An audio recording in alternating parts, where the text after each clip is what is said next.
तो सबको अच्छे से अब हमने मिक्स कर लेना है। अगर आप चाहें तो स्पून से कर लें, चाहे तो हाथ से कर लें। हाथ से ही होगा कि बहुत ही अच्छी सी कोटिंग हो जाएगी। स्पून से ये सही तरह से नहीं हो पा रहा था स्पैचुला से, तो अब हम करेंगे इसको हाथ से अच्छे से मिक्स, ताकि अच्छे से कोट हो और इसका टेस्ट बहुत ही ज़बरदस्त आए। जो सारा हमारा मसाला है उसका टेस्ट चॉप्स में भी मज़ेदार सा लगे।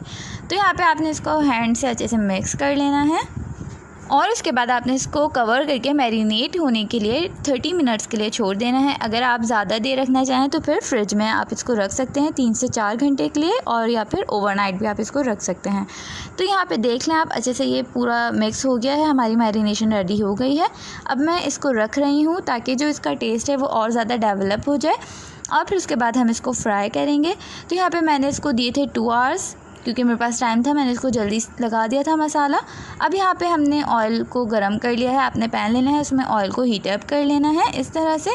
जब आपको लगे कि ऑयल बहुत ज़्यादा हीट अप हो गया है, फिर आपने एक एक करके इसमें चॉप्स रखनी है और आपने 5 मिनट्स के लिए दोनों साइड पे उसको कुक करना है, ताकि जो हमारा बेसन वगैरह है वो अच्छे से कुक हो जाए, कुछ भी मतलब कच्चा ना रहे, और इसका जो टेस्ट है वो भी मज़े का होगा और इसका लुक भी बहुत ही अच्छा सा आएगा और ये क्रिस्पी सी बनेगी। तो आप देख लें, मैंने सारी चॉप्स इस तरह से रख दी हैं। अगर आप चाहें तो इसको डीप फ्राई भी कर सकते हैं, मैं यहाँ पे डीप फ्राई नहीं कर रही हूँ। तो अब 5 मिनट्स के बाद हम इसको पलटेंगे। तो ये देख लें आप, कितना मज़ेदार सा इसका लुक आ रहा है। अब 5 मिनट्स हम दूसरी साइड कुक करेंगे और फिर हम उसको किसी भी टिश्यू वगैरह पे निकाल लेंगे। तो अब डिश आउट करके मैं आपको दिखाती हूँ।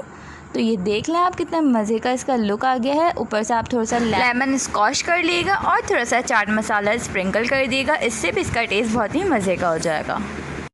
तो जी, अभी तक सब्सक्राइब नहीं किया तो जल्दी से कर दें, और साथ ही अपने फ्रेंड्स और फैमिली में भी ज़रूर शेयर कीजिएगा मेरे चैनल को। तो मैं आपके लिए ऐसे ही मज़े की रेसिपीज़ लाती रहूँगी। अब तो ईद सीज़न है और ही मज़ेदार सी रेसिपीज़ आएंगी, तो आपने ज़रूर से इसको सब्सक्राइब कर लेना है। तो चलें, मिलेंगे अगली वीडियो में, जब तक के लिए अल्लाह हाफ़िज़।